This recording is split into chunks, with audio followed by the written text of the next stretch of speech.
రాజారావు చౌదరి. ఏం చేస్తుంటారు? నాది సెకండ్ హ్యాండ్ కార్ల బిజినెస్. కార్ల బిజినెస్ ఇప్పుడు కాదు, 92 నుంచి. ఈ 88 లో హైదరాబాద్ కు వచ్చిన. సొంత ఇల్లు కట్టుకున్నా. ఇది మాదే. అవును. ఇప్పుడు జూబ్లీ హిల్స్ నియోజకవర్గంలో ఉప ఎన్నిక వచ్చే ఛాన్సెస్ ఉన్నాయి, ఎందుకంటే ఎమ్మెల్యే గారు చనిపోయారు కాబట్టి.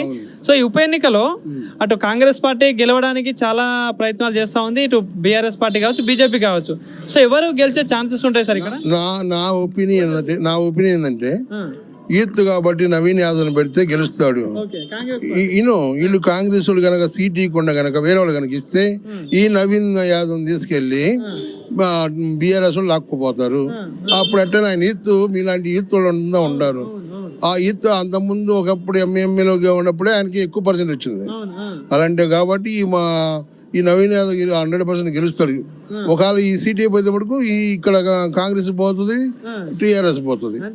ఈయన కనుక నవీన్ యాదవ్ ఉన్నాడు అనుకో, ఈయనకి 100% ఓటు శాతం ఎక్కువ ఉంది. ఈయన యూత్ కాబట్టి అది నవీన్ యాదవ్ కే చాలా 100% స్కోప్ ఉంది.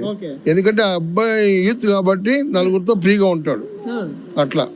సో మరి ఇప్పుడు ఈ మాగంటి గోపీనాథ్ 3 సార్లు ఎమ్మెల్యే గెలిచాడు కదా? 3 సార్లు ఎమ్మెల్యే గెలిచాడంటే మేము సోదరీసు, ఆయన సోదరీసునే. ఒకప్పుడు ఆయన సోదరీసు కాబట్టి టీడీపీలో గెలిచాడు, ఒకప్పుడు చంద్రబాబు నాయుడు ప్రభుత్వంలో గెలిచాడు. ఒకటి.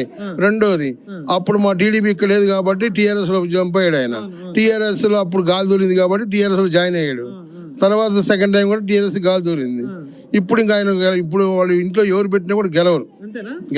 అంటే పనులు ఎట్లా చేసిండు జూబ్లీ హిల్స్ కి? పనులు చేసేదంటే ఒక్కొక్కరు ఒక దీన్ని బట్టి ఉంటది పని. అట్లా మ్యాక్సిమం ఒక 100కి 70% పర్వాలా. ఓకే అట్లా. అంటే వ్యక్తి ఎలాంటి వ్యక్తిగతంగా అయితే మంచివాడే, ఏ మాటగా మాట చెప్పాలంటే. ఇప్పుడు కాలాన్ని బట్టి నవీన్ యాదవ్ గెలుస్తాడు. మాగంటి గోపీనాథ్ లాంటి వ్యక్తి నెక్స్ట్ నవీన్ యాదవ్ అంత 100% అంతే. దాంట్లో అంటే ఇప్పుడు ఎప్పుడైనా సమస్యలకి ఎమ్మెల్యే దగ్గర పోయినప్పుడు, అంటే ఎమ్మెల్యే ఉన్నప్పుడు పోతే ఎట్లా స్పందిస్తాడు? నేను ఇప్పుడు ఇంతవరకు ఆయన దగ్గర Jubilee hills MLA Maganti Gopinath నేను ఇప్పుడు పోలే. ఇక్కడికి వచ్చినప్పుడు కలిశాను కానీ బాగానే ఉన్నా అన్న, బాగున్నా అంటే బాగున్నా అంటుంది. అంత మాట్లాడు చాలా సార్లు దిగాను, ఆయనతో ఫోటో దిగాను, ఆయనతో మాట్లాడాను కూడా. అవును అట్లా. సో ఎట్లా ఉంటా మరి పోటీ ఎట్లా ఉండొచ్చు మరి? నేనేం చెప్తున్నా, ఈ మా అనిల్ ఇది నవీన్ యాదవ్ కానీ పెడితే మటుకు గెలుస్తాడు. ఆయన ఏ పార్టీలో ఇప్పుడు జంప్ అయ్యా కూడా ఛాన్స్ ఉంది. మీరు కాంగ్రెస్ లో ఉన్నా కూడా ఆయన సీట్ ఇవ్వలేకుండా వేరే వాళ్ళకి ఇచ్చారనుకోండి, బీఆర్ఎస్ లో చేస్తారు. గెలవడు ఆయన అంతే, 100% గెలవడు. పోయినసారి కూడా వచ్చాడు.